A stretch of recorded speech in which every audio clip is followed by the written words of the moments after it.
May tinapay pa dito.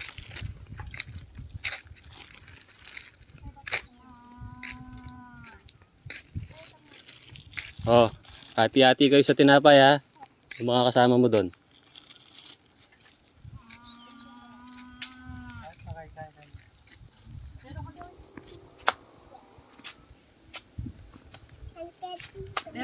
Yung bahay nila sa ilalim.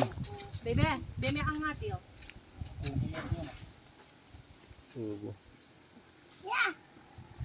Yan, may palaman yan. Cheese.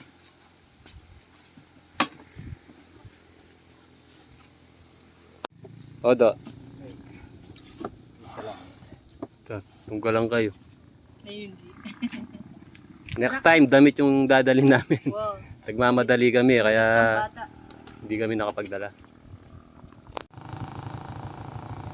Doon kami umakyat eh. Doon. Pero dito lang sa baba.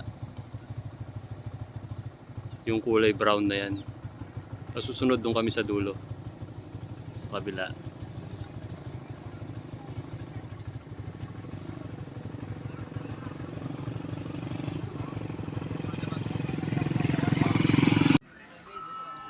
Dito sila nag-iigib sa baba. Sa tabi ng eskwelahan.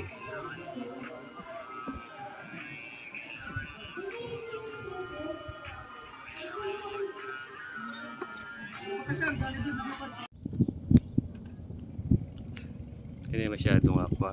Helicopter. Naglanding sa tuktok ng bundok. Kahit yung cellphone natin, balitan na. Hindi masyadong kuha yung paglapag ng helicopter. Ganda sana. Walang lango yan. Murahin lang yung cellphone natin kaya hindi niya kayang kunin. Siguro nagbablog din yung mga to. Ating masanting nga cellphone. Lakas na yung kain ha. Rusi eh ano? Rusi, pinakit sa bundok ko.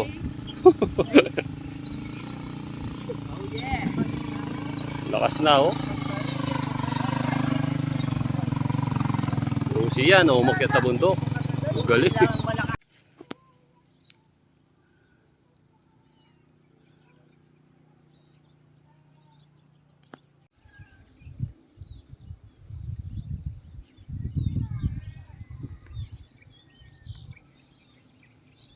Napakasariwa ng hangin.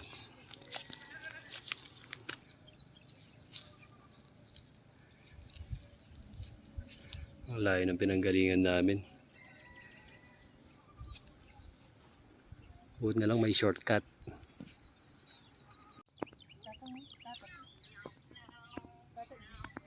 Ito guys, pagdating nyo sa taas sa Mount Kintong, sa view deck mismo, may entrance na 20 pesos. Overnight, 300.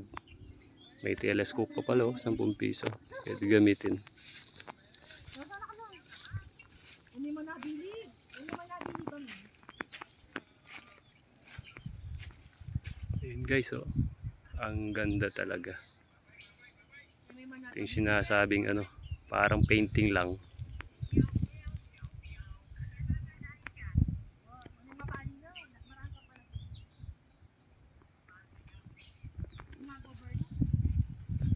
Yan, pwede pa palang umakyat dun sa taas. May mas mataas pa dun, no? Akit tayo dun.